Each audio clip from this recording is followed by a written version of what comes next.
दोस्तों ये पोयम का नाम है stopping by woods on a snowy evening.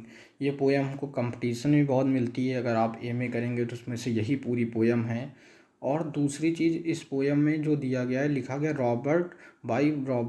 Written by Robert thrust ने इसको लिखा है। ये इंटर लेवल के लिए बहुत इंपॉर्टेंट पोयम है। हम इस पोयम को बहुत अच्छे से एक्सप्लेन करेंगे, एक एक वर्ड को बहुत अच्छे से समझेंगे, जिससे हमें सेंट्रल आइडिया लिखने में कोई प्रॉब्लम हो। सेंट्रल आइडिया हम अगले वीडियो में आपको प्रोवाइड कराएंगे। पहले हम इस पोयम को अच्छे से समझने का प्रयास करते हैं। क्या लिखा है, फ्रोजन वुड्स बोलो या स्नोवी वुड्स बोलो या वुड्स मीन क्या होता है, सबसे पहले हम लोग ये जानते हैं। एक होता है फॉरेस्ट, फॉरेस्ट मीन होता है जंगल, वुड्स मीन भी जंगल होता है, पर दोनों में ये अंतर होता है, जो वुड्स होता है, वुड्स हमारे द्वारा लगाया हुआ बनाया हुआ जंगल होता है। और फॉरेस्ट क्या होता है, वो नेचुरल खुद से उत्पन्न हुए पेड़ होते हैं। उनमें हम कोई भी प्रकार, उसमें बहुत सारे पेड़ रहते, कोई स्पेशल टाइप ऑफ पेड़ नहीं रहते। पर वुड्स में हमको हमेशा ज़्यादातर स्पेशल टाइप ऑफ वुड्स मिलेंगे, मतलब पेड़ मिलेंगे, हमारे प्लांट मिलेंगे। तो ये फॉरेस्ट और वुड्स दोनों का मतलब जंगल होता है, पर दोनों में मेन अंतर यही होता है। अब हम लोग पोयम को जो है हमारी वो समझते हैं। क्या लिखा है, हुज वुड्स, हुज मतलब जिसका, वुड्स मतलब जंगल, जंगल मतलब वही लगाया हुआ जंगल। दीज आर, ये जंगल जिसका है। आई थिंक, मैं सोचता हूँ, आई नो, मैं जानता हूँ। ये ऐसा कभी सोच रहा है अपने दिमाग में कि ये जंगल जिसका है, उसको ये जानता है। कैसे जानता है, क्या वैसे जानता है, क्या बता रहा है उसके बारे में। हिज हाउस, इस जंगल के मालिक का, हिज मतलब उसका, उसका मतलब इस जंगल के मालिक का। हाउस घर, इज माने है, इन द विलेज गांव में है। दो मतलब यद्यपि, यद्यपि आप आगे लगा के हिंदी निकाल पाएंगे। यद्यपि हिज हाउस, उसका घर, इज इन द विलेज, उसका घर कहाँ पर है, गांव में है। ही मतलब वह, वह मतलब जंगल का मालिक। विल नॉट सी, मुझे नहीं देख पाएगा या नहीं देख सकेगा। मी स्टॉपिंग हियर, मुझे यहाँ रुकते हुए या मुझे ठहरते हुए बोल सकते हैं। रुकना, ठहरना, जो भी आपको अच्छा लगे। हियर मतलब यहाँ, मुझे यहाँ वह ठहरते हुए नहीं देख पाएगा। टू वॉच, टू वॉच मतलब देखना या केयर, देखभाल करना। हिज वुड्स, वो अपने जंगल की देखभाल कर रहा है। Feel love with the snow, क्योंकि वो इसलिए नहीं देख पाएगा, उसको देखभाल इस समय इसलिए नहीं कर रहा है क्योंकि उसको पता है उसका जंगल पूरा किससे भरा हुआ है, बर्फ़ से। जब उसका जंगल बर्फ़ से भरा हुआ है तो कोई उसमें कुछ रह ही नहीं गया, तो वहाँ पर वो जंगल देखने जाएगा नहीं। और जंगल देखने जाएगा नहीं तो इसलिए वो उसको देख नहीं पाएगा, ऐसा कभी सोच रहा है। जैसे वुड्स मीन फॉरेस्ट होता है, फॉरेस्ट कौन से प्रकार का होता है हमने बता दिया। टू वॉच मतलब टेक केयर करना, मतलब देखभाल करना अपने जंगल की। ये जो woods fill up with snow, उसका जंगल जो है किससे भरा हुआ है। अगला हम लोग स्टैंजा देखते हैं। क्या लिखा है, माई लिटिल हॉर्स, सॉरी ये गलत लिख गया डबल टाइम, एक ही बार है। My little horse must think queer, queer का मतलब होता है अद्भुत। मतलब इस तरह जब हम लोग सोचते हैं कोई चीज़ नहीं जानते ये क्या कर रहे हैं, तो हम लोग मतलब किसी बात से चिंतित हो जाते तो कुछ इस तरह शेप अपना बनाते, तो वही चीज़ होता है क्वेर। क्वेर का मतलब अद्भुत करना, स्ट्रेंज होना, किसी चीज़ को देखकर आश्चर्यचकित हो जाना। तो माई लिटिल हॉर्स मस्ट थिंक, वो सोच रहा होगा, क्वेर आश्चर्यचकित हो रहा होगा, ऐसा कभी सोच रहा है कि मेरा घोड़ा भी आश्चर्यचकित हो रहा होगा। टू स्टॉप, रुकने पर। Without a farm house, farm house जैसे इस तरह के घर होते हैं जिसमें घोड़ों को रखने की जगह होती है और बढ़िया रहने की बड़े सा लैंड रहता है। नियर, आस नियर मतलब पास, कोई भी, विदाउट बिना, एक फार्म हाउस एक बड़े से घर के नियर पास, कोई भी घर के बिना यहाँ पर मेरा मालिक क्यों रुका हुआ है। वो इतने आश्चर्यचकित ढंग से वो सोच रहा है, कौन, उनका घोड़ा। ये पूरे की हिंदी है। ये कौन सोच रहा है, कवि बोल रहा है अपने आप से कि घोड़ा मेरा ऐसा सोच रहा है।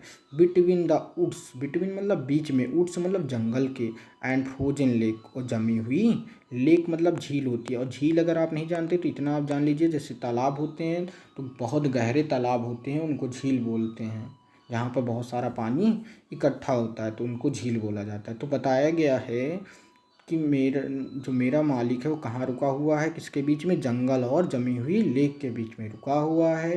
ये कब का टाइम है, द डार्केस्ट इवनिंग, सबसे अंधकार जो शाम होती है, सबसे अंधेरी शाम होती है ऑफ द ईयर। सबसे अंधेरी शाम पूरे साल की कब की होती है, 21 दिसंबर की बात है। ये 21 दिसंबर की बात है, जब बहुत सारा अंधेरा होता है, बहुत ज़्यादा अंधेरा, मतलब रात लंबी होती, सबसे ज़्यादा लंबी रात इसी दिन होती है। तो इस टाइम की बात है जो इनका मालिक है या घोड़े का मालिक है वो रुका हुआ है, तो ऐसा घोड़ा सोच रहा है कि बिना घर के क्यों रुका हुआ है, और भी जमी हुई लेक के पास, इतना ठंडा माहौल है, ऊपर से रुका हुआ है।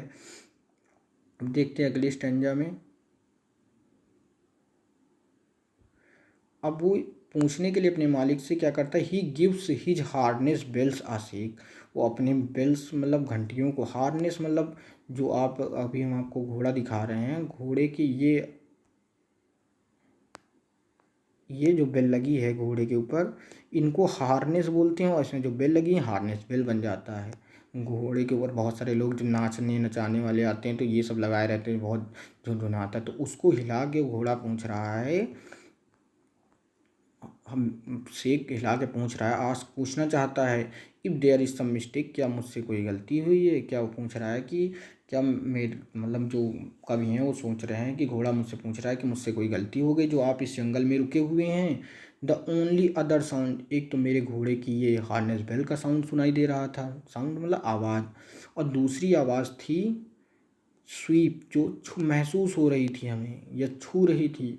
आप इजी, इजी का मतलब होता है स्लो, या ब्लो कह दो आप, बहना धीरे धीरे, स्लो ब्लो करना, विंड मतलब हवा, हवा के धीरे बहाव को बोलते हैं इजी विंड, मतलब इजी विंड मतलब हवा के धीरे धीरे बहाव को।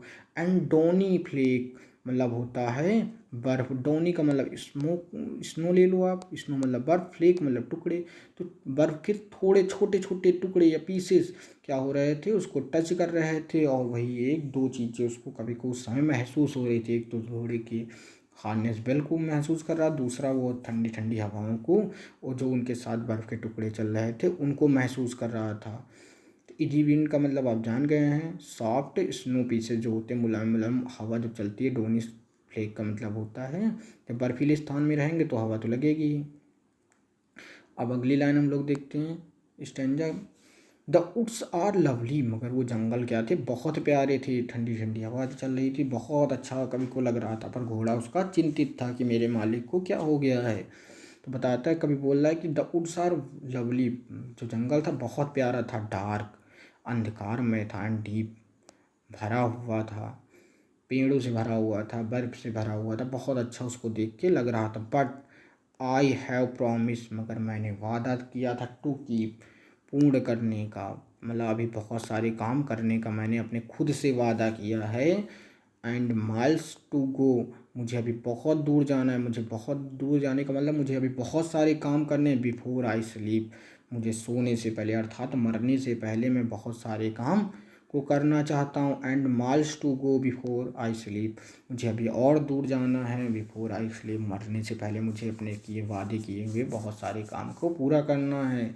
इसलिए मैं इस स्वीट सी मेमोरी को अपने दिमाग में हमेशा रखता हूँ, पर मुझे अभी बहुत सारे काम करने हैं, इसलिए मुझे जाना पड़ेगा। और जो उस की जंगल की बात हुई थी, जस्ट इस तरह का जंगल था, आप देख सकते हैं यहाँ पर कवि रुका हुआ था, इस तरह का जंगल था, और उसका मन जंगल को देखकर बड़ा अच्छा लग रहा था जंगल, और उसमें उसका मन बहुत लग रहा था, मगर प्रॉब्लम थी कि अभी उसको बहुत सारे काम करने थे, जीवन के उद्देश्यों को पूरा करना था। थैंक यू मित्रों, अगर समझ में आया हो तो धन्यवाद।